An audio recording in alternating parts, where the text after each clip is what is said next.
Bonjour à toutes et à tous. Identité numéro 2 au fil du temps.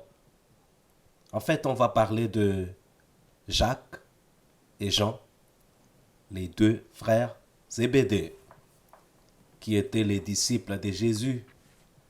Donc, qu'est-ce qui se passe là?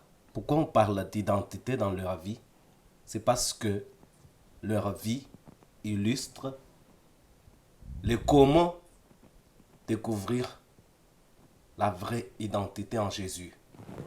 Donc nous savons que les deux étaient disciples de Jésus, appelés à très jeunes déjà, au bord du lac de la Galilée. Et puis, ils marchaient avec Jésus tous les jours. Mais on ne sait pas, à un moment donné, je vois que dans le texte biblique, que les deux demandaient à Jésus un jour de faire en sorte que tout un village soit consumé par les feux, détruire toute une population. C'est parce que cette population n'acceptait pas de les recevoir. Donc, il s'agit là des gens qui sont intolérants, manquent d'amour. Ça, c'est Jean et Jacques.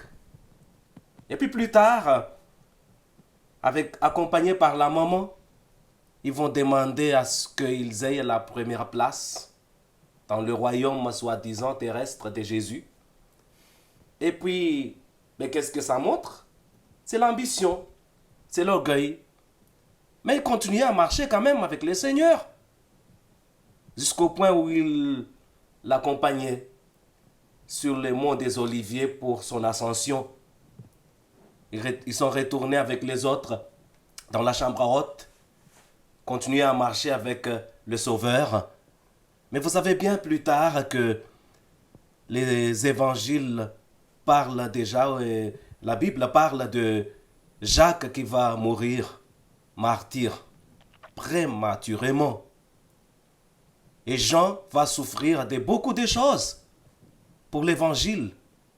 Mais le point culminant, c'est que Jean est celui qui a été appelé à écrire les épîtres qui parlent le plus d'amour dans la Bible.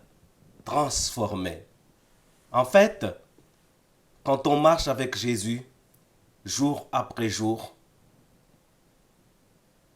notre identité disparaît et son identité devient la nôtre. C'est ce qui s'est passé dans la vie de Jean et de Jacques.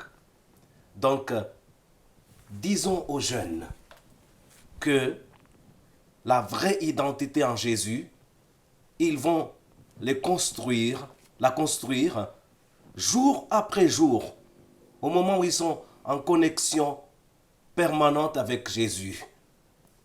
Et voyons que il y a voyons les qualités, les bonnes qualités de cette identité que Jacques et Jean, ils ont acquéries dans leur vie. Le point culminant de la leçon, c'est de dire aux jeunes de suivre l'exemple de ces deux disciples de Jésus.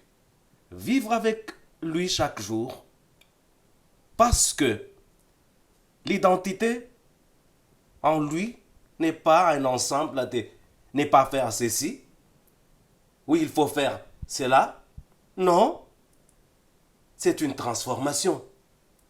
L'identité de Jésus devient la nôtre, sa vie devient la nôtre. Et on ne peut plus savoir qui est Jésus et qui est X et qui est Y parce qu'on est tellement comme lui. Que Dieu nous bénisse, qu'il bénisse nos jeunes afin d'acquérir cette vraie identité en Jésus, la transformation. Merci, à bientôt.